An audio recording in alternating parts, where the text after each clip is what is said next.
السلام علیکم ورحمۃ اللہ وبرکاتہ۔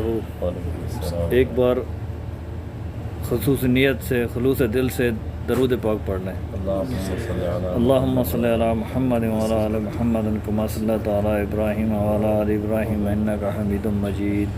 اللہم بارک علی محمد وعلی آل محمد کما بارکت علی ابراہیم وعلی آل ابراہیم انک حمید مجید۔ حضرت انس بن مالک رضی اللہ تعالیٰ عنہ سے روایت کرتے ہیں کہ رسول اللہ صلی اللہ علیہ وآلہ وسلم نے ارشاد فرمایا، جس شخص نے مجھے دیکھا اور مجھ پر ایمان لایا اس کو تو ایک بار مبارکباد، اور جس نے مجھے نہیں دیکھا اور مجھ پر ایمان لایا اس کو 7 بار مبارکباد۔ سبحان اللہ۔ حضرت انس بن مالک رضی اللہ تعالیٰ عنہ روایت کرتے ہیں کہ رسول اللہ صلی اللہ علیہ وآلہ وسلم نے ارشاد فرمایا، جس شخص نے مجھے دیکھا اور مجھ پر ایمان لایا اس کو تو ایک بار مبارکباد، اور جس نے مجھے نہیں دیکھا اور پھر مجھ پر ایمان لایا اس کو 7 بار مبارکباد۔ سبحان اللہ و بحمدہ، سبحان اللہ العظیم۔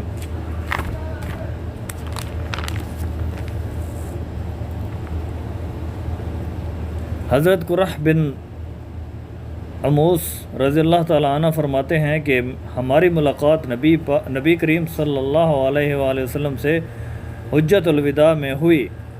ہم نے عرض کیا، یا رسول اللہ صلی اللہ علیہ وسلم، آپ ہمیں کن چیزوں کی وصیت فرماتے ہیں؟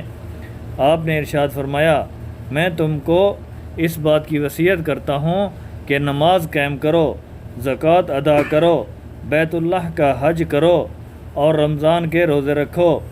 اس میں ایک رات ایسی ہے جو 1000 مہینوں سے بہتر ہے۔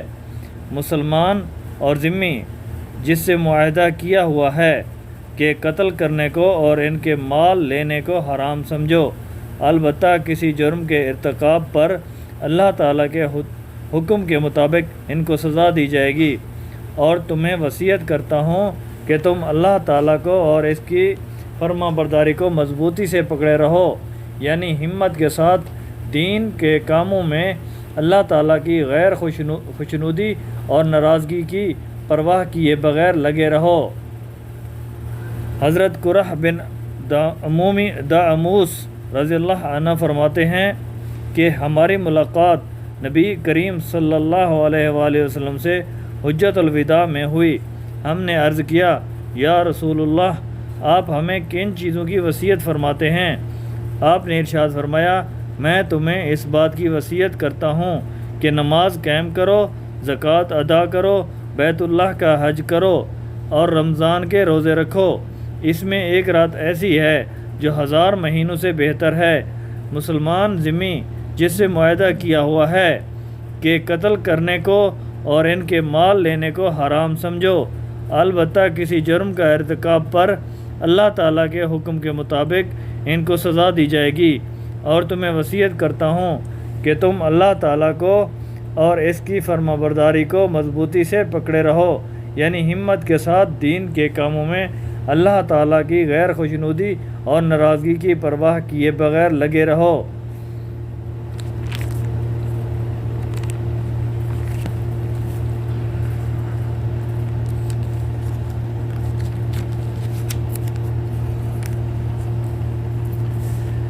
حضرت ابو موسیٰ رضی اللہ تعالیٰ عنہ سے روایت ہے کہ رسول اللہ صلی اللہ علیہ وآلہ وسلم نے ارشاد فرمایا، اللہ تعالیٰ نے مجھے جس علم و ہدایت کے ساتھ بھیجا ہے اس کی مثال اس بارش کی طرح ہے جو کسی زمین پر خوب برسے، اور جس زمین پر بارش برسی وہ 3 طرح کی تھی۔ نمبر 1، اس کا ایک ٹکڑا عمدہ تھا جس نے پانی کو اپنے اندر جذب کر لیا اور پھر خوب گھاس اور سبزہ اگایا۔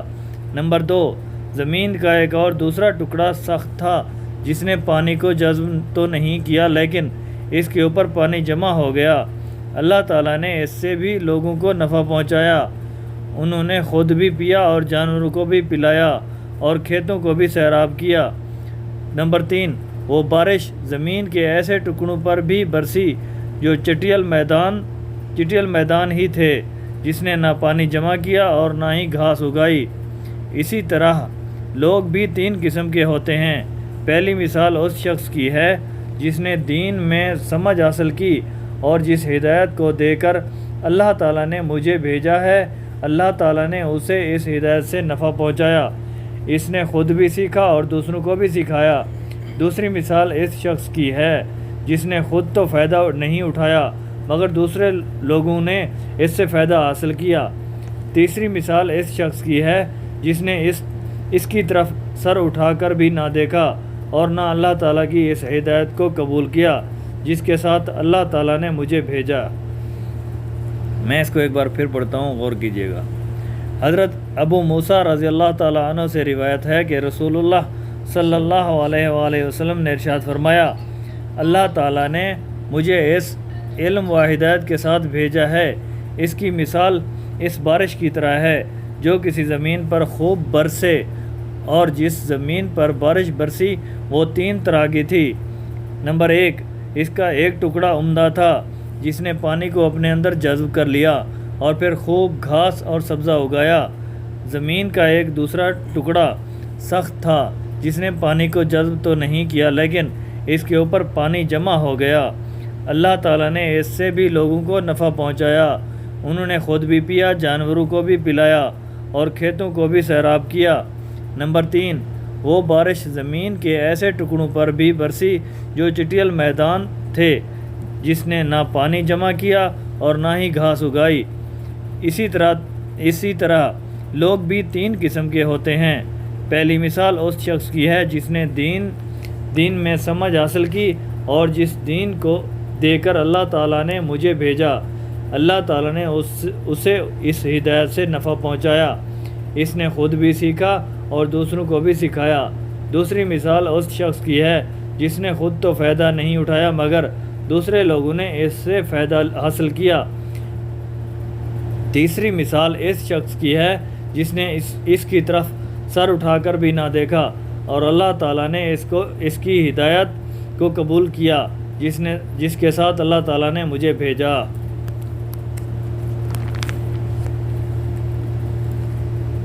اللہ تعالیٰ کا ارشاد ہے، تم لوگ اللہ تعالیٰ سے استغفار کیوں نہیں کرتے تاکہ تم پر رحم کیا جائے۔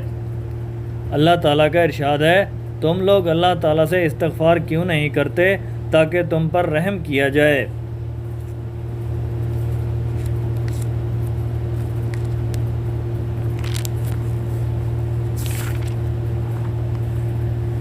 حضرت عبداللہ بن عمر رضی اللہ تعالیٰ عنہما سے روایت ہے کہ رسول اللہ صلی اللہ علیہ وآلہ وسلم نے ارشاد فرمایا، جو شخص اللہ تعالیٰ کی رضا خوشنودی کے لیے کسی شخص سے محبت کرے اور اس محبت کا اظہار یہ کہہ کر کرے کہ میں اللہ تعالیٰ کے لیے تم سے محبت کرتا ہوں، اور پھر وہ دونوں جنت میں داخل ہوں، تو جس شخص نے محبت کی وہ دوسرے کے مقابلے میں اونچے درجہ میں ہوگا اور اس درجہ کا زیادہ حقدار ہوگا۔ حضرت عبداللہ بن عمرو رضی اللہ عنہ سے روایت ہے کہ رسول اللہ صلی اللہ علیہ وسلم نے ارشاد فرمایا، جو شخص اللہ تعالیٰ کی رضا خوشنودی کے لیے کسی شخص سے محبت کرے اور اس محبت کا اظہار یہ کہہ کر کرے کہ میں اللہ تعالیٰ کے لیے تم سے محبت کرتا ہوں، پھر وہ دونوں جنت میں داخل ہوں، تو جس شخص نے محبت کی وہ دوسرے کے مقابلے میں اونچے درجہ میں ہوگا اور اس درجہ کا زیادہ حقدار ہوگا۔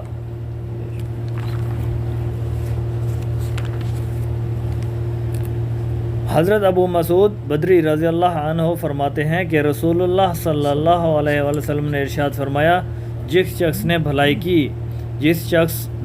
کی طرف رہنمائی کی اسے بھلائی کرنے والے کے برابر ثواب ملتا ہے۔ حضرت ابو مسعود بدری رضی اللہ عنہ فرماتے ہیں کہ رسول اللہ صلی اللہ علیہ وسلم نے ارشاد فرمایا، جس شخص نے بھلائی کی طرف رہنمائی کی اسے بھلائی کرنے والے کے برابر ثواب ملتا ہے۔